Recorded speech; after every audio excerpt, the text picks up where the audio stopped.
આર્થિક નીતિઓ સંદર્ભે સિદ્ધાંત, જેમાં માર્ગદર્શક સિદ્ધાંતોનો એક મુખ્ય ભાગ છે. રાજ્ય નીતિના માર્ગદર્શક સિદ્ધાંતોને આપણે 6 વિભાગમાં વહેંચીએ છીએ, જેમાં સૌથી પહેલો વિભાગ છે આર્થિક નીતિઓના સંદર્ભના સિદ્ધાંતો. બીજો વિભાગ છે સામાજિક નીતિઓના સંબંધિત સિદ્ધાંતો. ત્રીજો મુદ્દો છે રાજકીય અને વિદેશ નીતિ વિષયક સિદ્ધાંતો. હવે સૌથી પહેલા વિષય મુદ્દા ઉપર આપણે વાત કરીએ કે આર્થિક નીતિઓના સંદર્ભે સિદ્ધાંતો માર્ગદર્શક તરીકે શું કહે છે. તો આર્થિક બાબત આપણે જોઈએ છીએ તો પૈસાની બાબતથી માણસને તોલવામાં આવે છે. માણસ જ્યારે આર્થિક સદ્ધર હશે ત્યારે લગભગ સમાજનો દરેક વ્યક્તિ એવું ઈચ્છે છે કે હું એ વ્યક્તિને મળું, એ વ્યક્તિ સાથે મારી ઓળખ બને. જેમ કે કદાચ કોઈ આપણને એવું ઉદાહરણ આપે કે આજે આ સ્થળે અને આટલા વાગ્યે સમાજના કોઈ અભિનેતા અથવા કોઈ અભિનેત્રી આટલા વાગ્યે હાજર થવાના છે, તો એને મળવા માટે, એને જોવા માટે લાખો કરોડો લોકો ઉત્સુક થઈને બેઠા હશે. એ આવ્યા પહેલાંના અગાઉના સમયે જઈને ઘણા લોકો તો બેસશે, કારણ કે એ અભિનેતાને, એ અભિનેત્રીને એ લોકો મળવા માંગે છે. અભિનેતા અને અભિનેત્રીઓને મળવા માટે જે સાધારણથી માંડીને ઉચ્ચ વર્ગ સુધીના તમામ લોકો છે એ જોવા માટે ઉત્સુક થઈને બેઠા હશે, કારણ આર્થિક સદ્ધરતા સમાજની અંદર એનું માન, મોભું, પ્રતિષ્ઠા, દરજ્જો ખૂબ જ શ્રેષ્ઠ છે. આ એક કારણ એવું છે. જ્યારે આ જ વસ્તુ આપણે જોઈએ કે રસ્તા પર ચાલીને જતો કોઈ ગરીબ, બેબસ, બેકાર માણસ કે જેના પગમાં ચંપલ નથી, ખાવાની યોગ્ય સુવિધા નથી, રહેવા માટે ઘર નથી, આ કોઈ પણ વ્યક્તિઓને મદદના એક ભાગરૂપે વ્યક્તિ કદાચ ભીખ માંગીને પણ જો પોતાનું ગુજરાન ચલાવતો હોય, છતાં પણ સમાજનો કોઈ વ્યક્તિ આગળ આવી એને મદદના ભાગરૂપે કાર્ય નહીં કરે. કારણ તો કે એ આર્થિક રીતે સદ્ધર નથી, એને આર્થિકતાની બાબતમાં ક્યાંક પાછળ રહી ગયેલા છે. તો આ બાબતોને આપણે સુધારવા માટેનો પ્રયત્ન કરવાનો છે કે આર્થિક રીતે જે સમાજના પ્રતિષ્ઠિત લોકોને તોલીને પ્રતિષ્ઠિત વ્યક્તિઓને માન સન્માન આપીએ છીએ, તો સામાન્ય વર્ગના લોકોને માન ન આપી શકીએ, એક તક તો આપી જ શકીએ છીએ એક ભારતના નાગરિક તરીકે. કારણ તો કે આર્થિકતાની બાબતની અંદર જે માલિકો દ્વારા મજૂરોનું શોષણ થાય છે, જે અમીરો દ્વારા ગરીબોની સાથે અત્યાચાર ગુજારવામાં આવે છે, સખત મહેનત કરતા હોવા છતાં પણ પૂરતું વહેંચાણું, પૂરતું વેતન પ્રાપ્ત નથી થતું, આ બાબતોને આપણે અટકાવવાની છે. જેમાં સૌથી પહેલાં ટોપિક પર વાત કરીશું કે સૌ નાગરિકનું કલ્યાણ થાય, બધા નાગરિકોનો શ્રેય સધાય, બધા જ નાગરિકો આર્થિક રીતે ખૂબ મજબૂત બને. આજે આપણો ભારત વિકાસશીલમાં સબળી રહ્યો છે, એની પાછળનું કારણ છે કે આપણા દેશમાં અંગ્રેજોનું પ્રવેશ આગમન, જેનાથી ભારત સ્વાવલંબીમાંથી પરાવલંબી થઈ ગયો. નિકાસ કરતા દેશને આયાત કરતો દેશ બનાવી દીધો, અને જે વ્યક્તિ આર્થિક સદ્ધરતા ધરાવતો હતો એ દેશના વેપારને, ઉદ્યોગને, વિકાસને ભસ્મીભૂત કરી અને બંગાળની ચમકને ઝાંખી પાડી દીધી. કારણ તો કે આર્થિક રીતે વિકસિત દેશને વિકાસશીલ દેશ બનાવી દીધો. જો આપણે દરેક નાગરિકનું કલ્યાણ જોઈએ છીએ, દરેક નાગરિકનો વિકાસ ઈચ્છવો છે, તો એના માટે એને સાચો આર્થિકતાનો અધિકાર મળે, જેથી દરેક નાગરિકનું કલ્યાણ થાય, એનો શ્રેય સધાય, એનો વિકાસ થાય. બીજા મુદ્દાની અંદર સંપત્તિ અને ઉત્પાદનના સાધનોનો કોઈ સમૂહમાં કે કોઈ વર્ગમાં કેન્દ્રીયકરણ ન કરો. સંપત્તિની બાબતમાં અને ઉત્પાદનના સાધનોની બાબતમાં જેની પાસે અઢળક સંપત્તિ છે, પુષ્કળ પૈસો છે, એની બાબતો સંપત્તિ જેટલી વધારે એટલો ઉત્પાદન પાછળનો ખર્ચ વધારે. કારણ તો કે જેની પાસે આર્થિક સદ્ધરતા છે, જેમ આવક વધુ તેમ જરૂરિયાત વધુ. આજે તમારી પાસે સારામાં સારી સુવિધાઓને પૂરી કરવા માટેની આવક પર્યાપ્ત માત્રામાં છે અને જો તમે કોઈ સારા ઉદ્યોગપતિ તરીકે છો તો તમામ એ વ્યક્તિ કે જે કામદાર છે, જે મજદૂર છે, કે જે હકીકત સખત મહેનત કરીને જે મેળવવા માંગે છે, એ આવકથી એને કેન્દ્રિયત કરો, એને વિકેન્દ્રીકરણ કરી કે જે આપણે વિકેન્દ્રીયકરણ કરીએ છીએ ઉત્પાદનોની અંદર ને સંપત્તિઓની અંદર, એ ન કરો. એક એવી બાબતોનો વિકાસ કરો કે સામાન્ય નાગરિકને પણ આવકની બાબતમાં અન્યાય ન થાય. એથી આગળના મુદ્દામાં પુરુષો અને સ્ત્રીઓને સમાન કામ માટેનું સમાન વેતન મળે. જે ક્ષેત્રની અંદર, જે ફિલ્ડમાં પુરુષો કામ કરે છે એ જ ક્ષેત્રમાં સ્ત્રીઓ પણ કામ કરતા હોય છે. જ્યારે ઘણી બધી સ્ત્રીઓ કામ કરે છે એની સાપેક્ષમાં પુરુષો પણ કામ કરતા હોય તો પુરુષોની સાપેક્ષમાં સ્ત્રીઓને થતો વેતન બાબતનો અન્યાય શા માટે? શા માટે એની મહેનત પ્રમાણેનું મહેનતાણું એને નથી પ્રાપ્ત થતું? અમુક ઘરોમાં એવી પરિસ્થિતિ છે કે જે સ્ત્રી ખુદ શિક્ષિત નથી, માટે ક્યારેક એને વધુ કામ કરવું પડે છે અને વધુ કામ માટેની આવક એને વેતનના સ્વરૂપમાં ખૂબ જ ઓછી માત્રામાં મળે છે. કારણ તો કે ધનિકો દ્વારા કરવામાં આવતું ગરીબોનું શોષણ. તેથી જ કહેવાય છે ધનિક ભારતમાં ગરીબ વસે છે. ભારત દેશ ધનિક છે. અમુક એવા ટોપ 5 કર્મચારીઓ કે જે અઢળક સારો પૈસો, સંપત્તિ, સુવિધા, લાભ ધરાવે છે તો એનો લાભ છે એક કામદારના સ્વરૂપે, છે એક મજદૂરના સ્વરૂપે, એક આમ નાગરિકના સ્વરૂપમાં જે કામ કરે છે એને એનો આવકનો અધિકાર પ્રાપ્ત થાય. પછીના બીજા મુદ્દા ઉપર વાત કરીશું તો કામના સ્થળે કામદારોનું આરોગ્ય જળવાઈ રહે.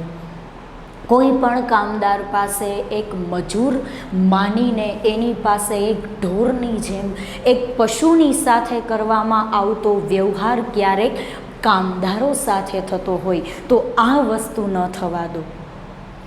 આ બાબતોને એટલી સદ્ધરતાથી જાળવી રાખો કે જેટલી જરૂરિયાત ધનિક વર્ગના લોકોને છે એટલી જ ગરીબ વર્ગના લોકોને પણ છે. માટે જે સ્થળે જે મજદૂર, જે કર્મચારી કામ કરે છે એ કર્મચારીને એનું પૂરતું વેતન મળે.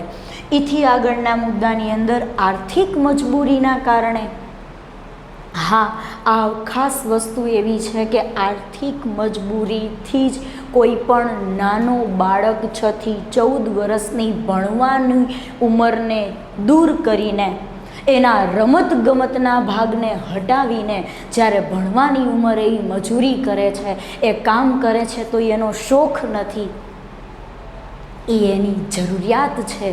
જે એની આર્થિક મજબૂરી છે એના કારણે બાળકો જ્યારે કોઈ કાર્યની અંદર રોકાયેલા હોય તો એ બાળકોને કામે, પહેલાં તો એને કામે આવતા જ અટકાવવાના છે. પણ અમુક ક્ષેત્રમાં કે જ્યાં આ બાળકો ભણવાની ઉંમરે કામ કરી રહ્યા છે એ બાળકોનું આરોગ્ય જળવાય, એના ગજા ઉપરાંતનું કામ ન લેવડાવાય. ક્યાંક એવું ન બને કે એ નિર્દોષ બાળકની હત્યાનો ભોગ આપણા સર પર આવી જાય. આ તમામ બાબતોની આપણે ખાસ તકેદારી રાખવાની છે કે દરેક બાળકોને એનો જન્મસિદ્ધ અધિકાર પ્રાપ્ત થાય. એથી આગળના પોઈન્ટમાં વાત કરીએ તો પ્રસૂતિ સમયે સ્ત્રીઓને યોગ્ય રજાઓ ખાસ મળવી જોઈએ.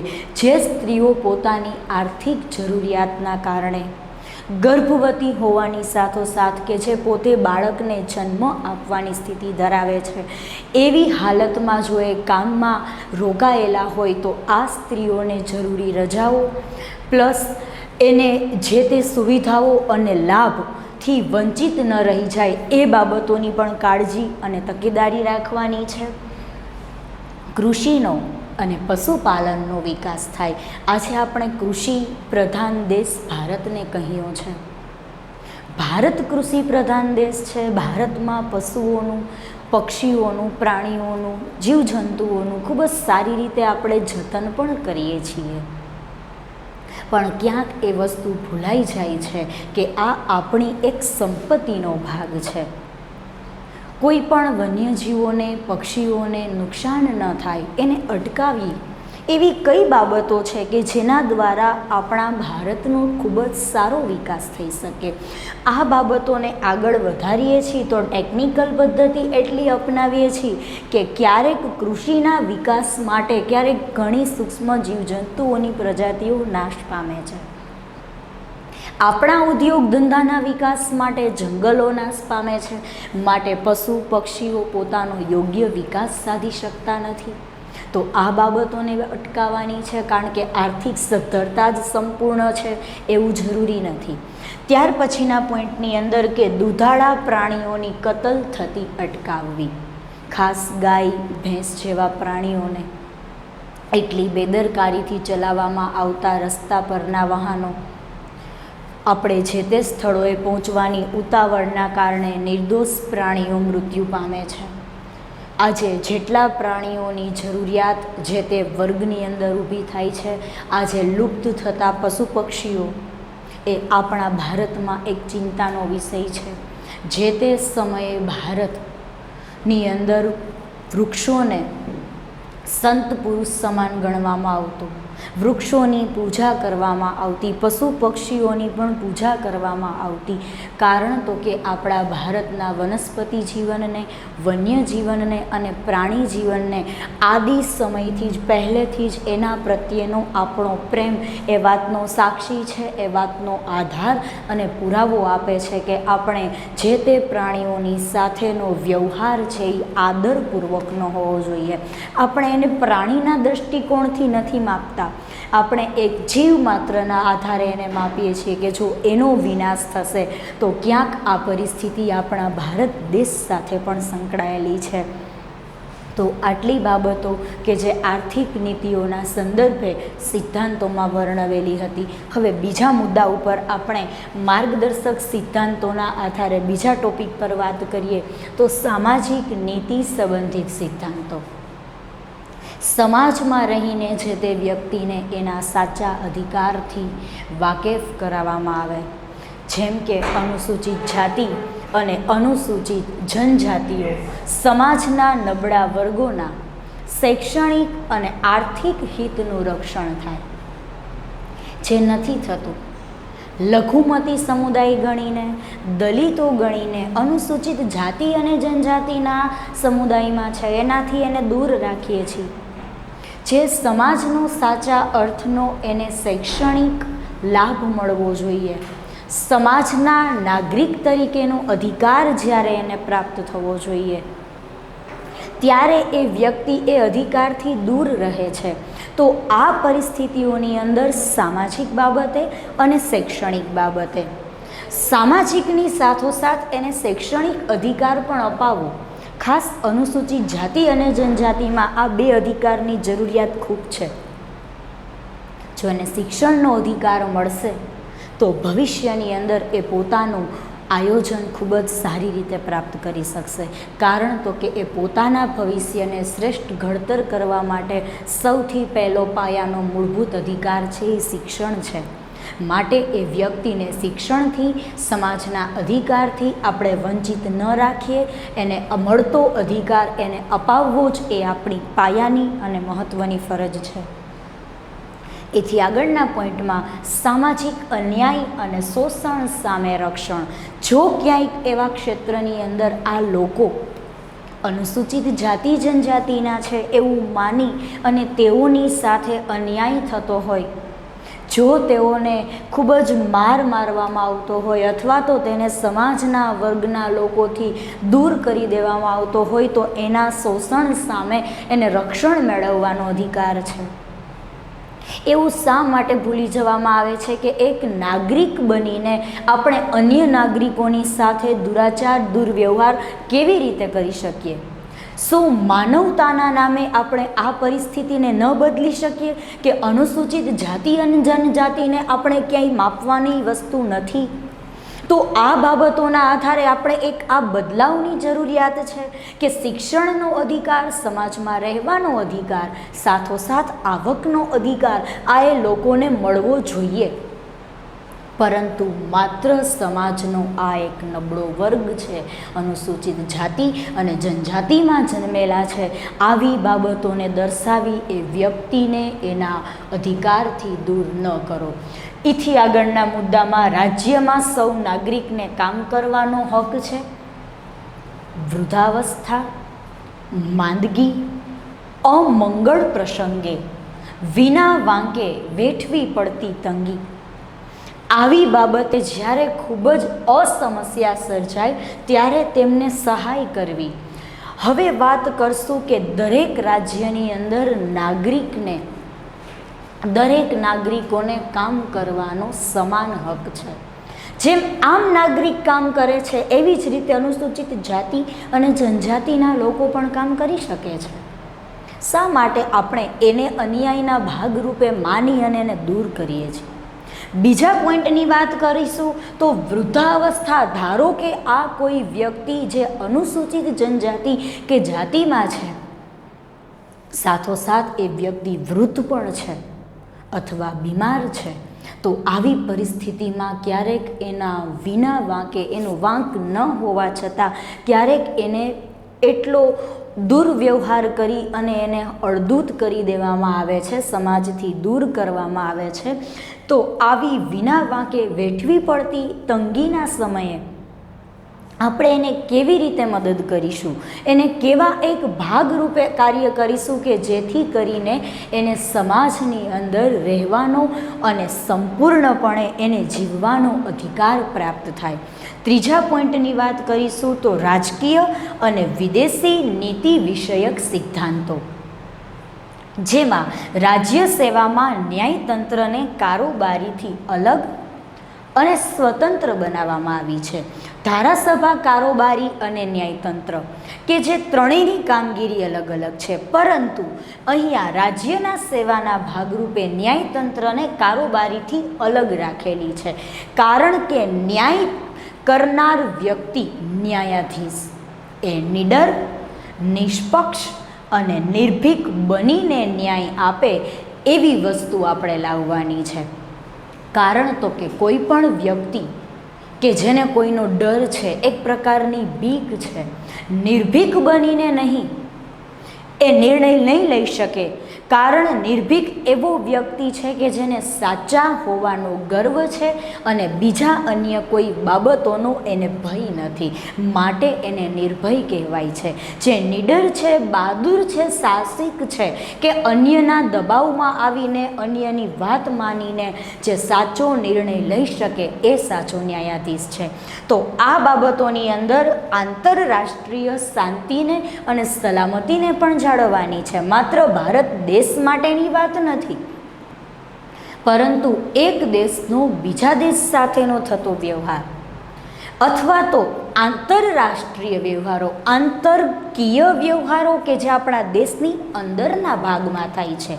જ્યારે આંતરરાષ્ટ્રીય વ્યવહારોની વાત કરીએ તો જે દેશના બહારના ભાગમાં થાય છે, તો આ આંતરિક અને આંતરરાષ્ટ્રીય દેશના અંદરના ભાગમાં તેમજ દેશના બહારના ભાગમાં થતા વ્યવહારોને જાળવી રાખવાના છે, શાંતિને અને સલામતીને જાળવવાની છે અને ઝઘડાનો નાશ કરવાનો છે. શૈક્ષણિક અને સાંસ્કૃતિક નીતિઓ સંબંધિત સિદ્ધાંતો. હવે શૈક્ષણિક અને સાંસ્કૃતિક નીતિઓ સંબંધિત જે સિદ્ધાંતોનું ઘડતર કરેલું છે કે જેમાં 14 વર્ષથી નીચેની ઉંમરના તમામ બાળકોને શિક્ષણનો અધિકાર, 6 થી 14 વર્ષની ઉંમરનું કોઈ પણ બાળક સાચો શિક્ષણ મેળવવાનો અધિકાર ધરાવે છે. એ અધિકારથી એને સમાજના કોઈ પણ વ્યક્તિ એને દૂર કરી શકતા નથી. માટે શિક્ષણનો એ સાચા અર્થમાં હકદાર છે. માટે 14 વર્ષથી નીચેની ઉંમરનું દરેક બાળક શિક્ષણનો અધિકાર મેળવી અને સુશિક્ષિત બની અને એક સમાજના સુશિક્ષિત તરીકેના નાગરિકની ફરજને સંપૂર્ણ રીતે બજાવી શકે.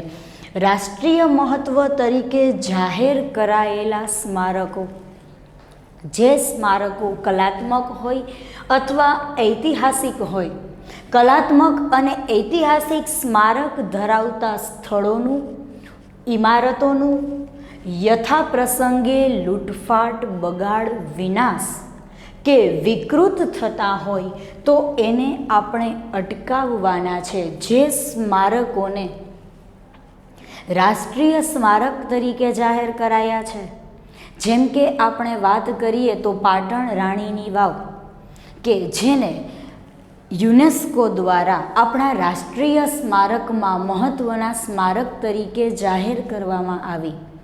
ત્યારબાદ જે સ્થળોને એક ઐતિહાસિક સ્વરૂપ તરીકે, સ્મારક તરીકે, એ ઇમારતોને કે જેને ભારતના ઇતિહાસમાં એક મહત્ત્વનો દરજ્જો મળેલો છે, એને આપણી માનવીય પ્રવૃત્તિથી લૂંટફાટ કરીને, એમાં અવનવી આકૃતિઓ દોરીને અથવા એને વિકૃત કરવાની છે પ્રવૃત્તિઓ થાય છે. ક્યારેક આપણે એને નષ્ટ કરતા હોઈએ છીએ, ક્યારેક એવું પણ બને છે કે ક્યારેક એ પ્રાકૃતિક આપત્તિઓનો ભોગ બને છે, જેના કારણે એનું સ્થળાંતર પણ કરવું પડતું હોય છે. ક્યારેક પ્રાકૃતિક બાબતોનો ભોગ બને છે તો ક્યારેક સાંસ્કૃતિક બાબતોનો ભોગ બનતા હોય.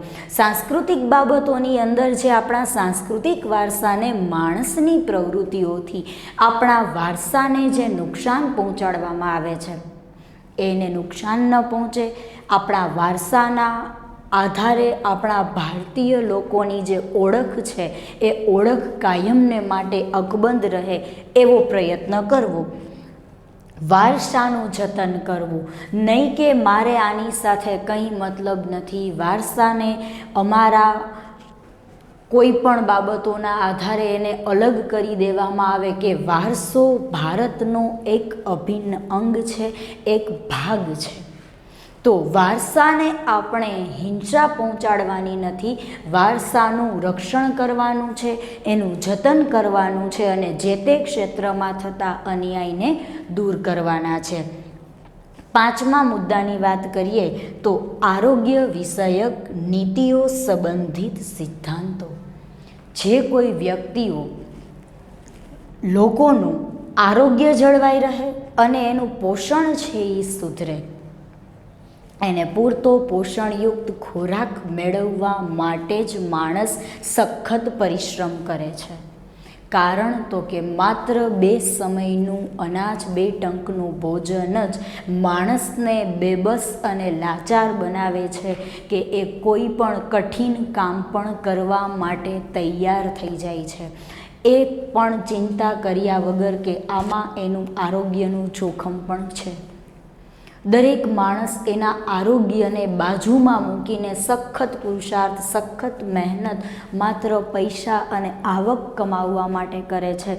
આવક મેળવવા માટે જે પરિશ્રમ થાય છે એમાં એ બાબતને ધ્યાન રાખવાની છે કે તમારું આરોગ્ય બગડે નહીં, તમારા આરોગ્યને ક્યાંય નુકસાન ન થાય, તમારું સ્વાસ્થ્ય જળવાઈ રહે. માટે આપણે કહીએ છીએ કે પહેલું સુખ તે જાતે નરિયા. જો વ્યક્તિ તંદુરસ્ત હશે, તંદુરસ્તી માત્ર શારીરિક જ હોવી જરૂરી નથી.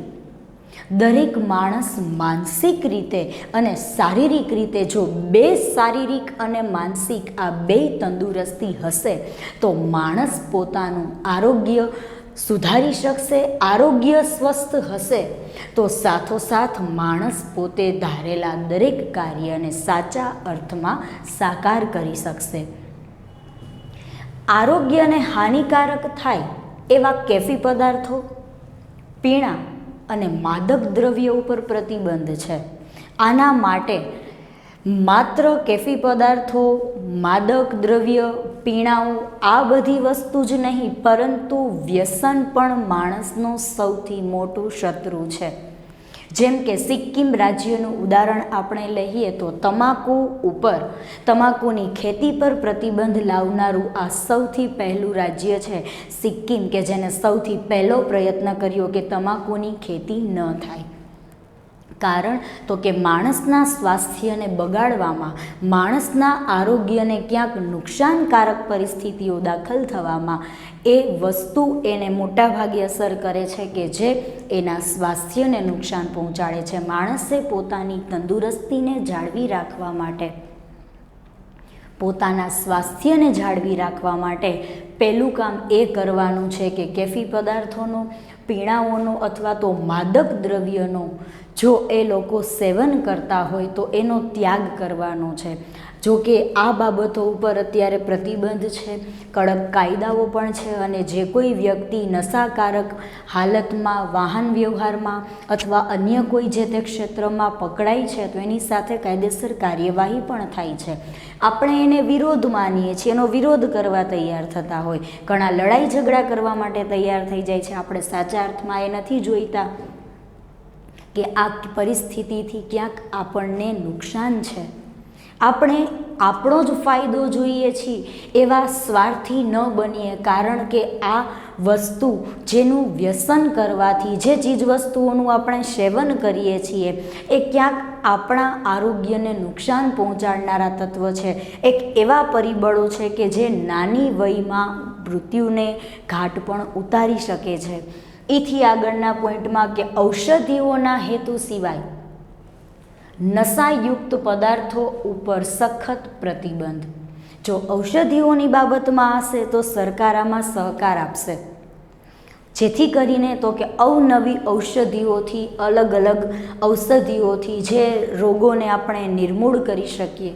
આના માટે પ્રાચીન સમયમાં જે વ્યક્તિ ચરક સંહિતાના ભાગરૂપે તેમજ પ્રાચીન સમયની જે મેં તમને વાત કરી શૈલ્યશાસ્ત્રની અંદર સુશ્રુત સંહિતા અને ચરકની અંદર ચરક સંહિતા, ચરક સંહિતામાં ચરક નામના ગ્રંથની અંદર 2000 કરતાં વધારે ઔષધિઓનું વર્ણન કરેલું છે.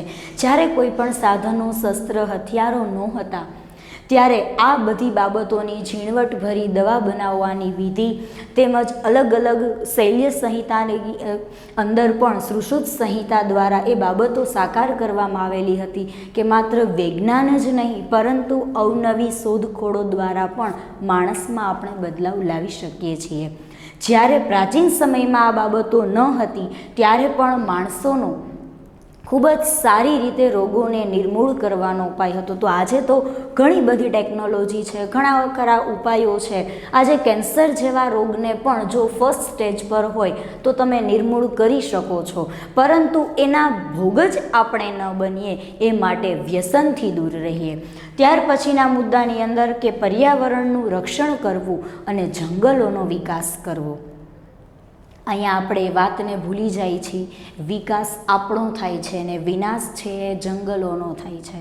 કોઈ એક એવી જગ્યાને, કોઈ એવી જમીનને આપણે નિયમનમાં લઈએ છીએ કે આ જમીન ઉપર સંપૂર્ણ અધિકાર તમારો છે. પૈસા આપીને કે જે જમીન ઉપર ખૂબ જ સારી લીલી હરિયાળીથી છવાયેલા ઘનઘોર વૃક્ષો હોય છે એ વૃક્ષોનું છેદન કરીએ છીએ. કારણ તો કે ઉદ્યોગોમાં આપણો વિકાસ થાય છે, પરંતુ ક્યાંક પર્યાવરણમાં જંગલોનો ભોગ લેવાય છે.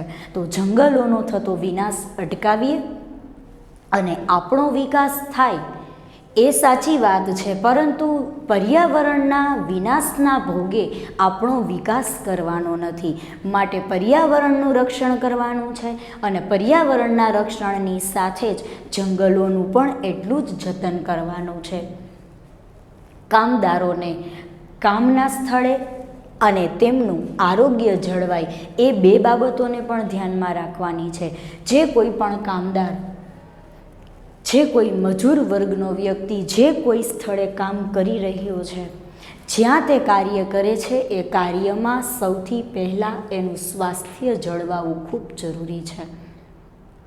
સખત કામ કરાવીને, પુષ્કળ પરિશ્રમ અને મહેનત કરાવીને એના આરોગ્યની પરિસ્થિતિ બગડે એવું ન થવા દઈએ.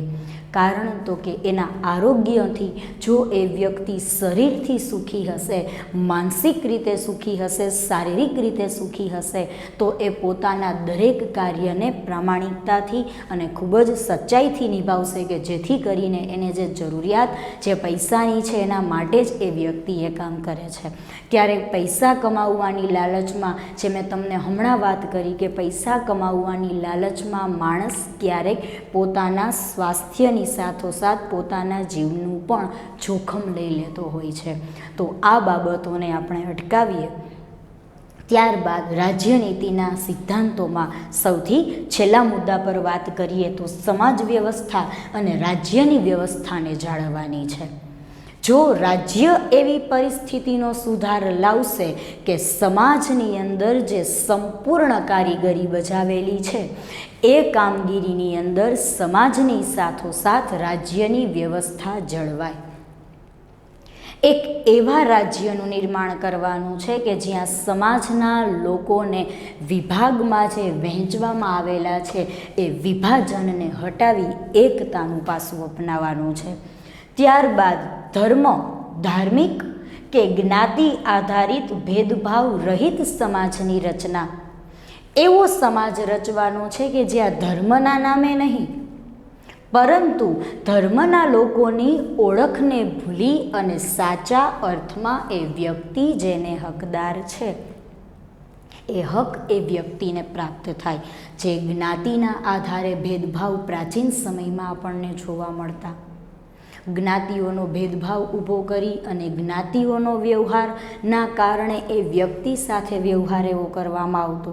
કોઈ પણ જ્ઞાતિમાં જન્મેલા માણસ સાથે કોઈ પણ પ્રકારનો નકારાત્મક વ્યવહાર પણ સમાજ વિરોધી મનાય છે. કારણ તો કે જે ધર્મ કે જે જ્ઞાતિ છે શ્રેષ્ઠ છે, તો શા માટે આપણે અલગ ધર્મને શ્રેષ્ઠ કે ચડિયાતો બતાવીએ છીએ અને બીજા અન્ય ધર્મોને નિમ્ન બતાવીએ છીએ? તો આવા ધર્મના વિભાજનના ભાગલાને દૂર કરી અને સમાજની અંદર એક એવી રચનાને અપનાવવાની છે કે જેમાં એક પણ પ્રકારનો ભેદભાવ ન હોય અને ભાઈચારાની ભાવના હોય. ત્યારબાદ સમાજના નબળા વર્ગ માટે કલ્યાણકારી યોજના.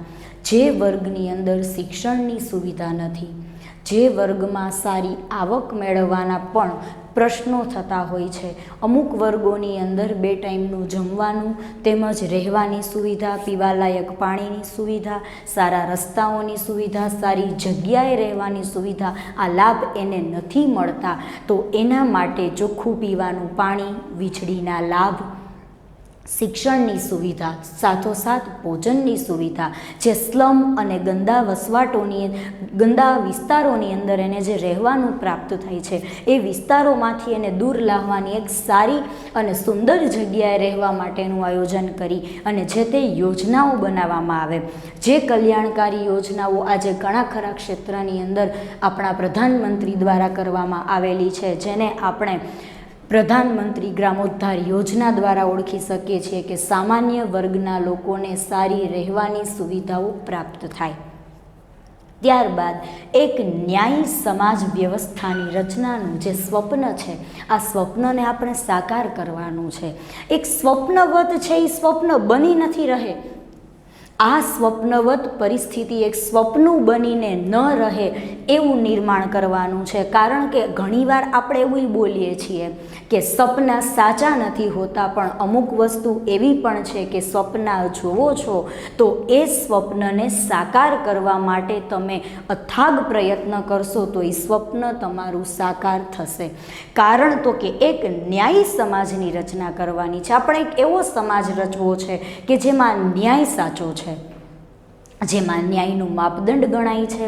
આ ન્યાયના માપદંડની સમાજ રચનાનું જે આપણું માત્ર સ્વપ્ન છે એ સ્વપ્ન ન રહે અને એ સ્વપ્ન સાકાર થાય, જે સાચા અર્થમાં ફળીભૂત થાય એવો પ્રયત્ન કરવો.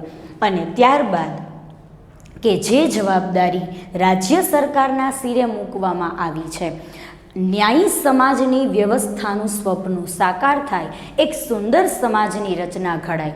આ જવાબદારી છે એ રાજ્ય સરકારના સિરે મૂકવામાં આવેલી છે અને એ જે વ્યવસ્થા સૂચવવામાં આવેલી છે એ વ્યવસ્થા દ્વારા જ એક સુંદર સમાજની રચના કરવાની છે. તો વિદ્યાર્થી મિત્રો, આપણે અહીંયા ચેપ્ટર 9ની અંદર મૂળભૂત ફરજો, મૂળભૂત હકો અને રાજ્યનીતિના માર્ગદર્શક સિદ્ધાંતો વિશે માહિતી મેળવી.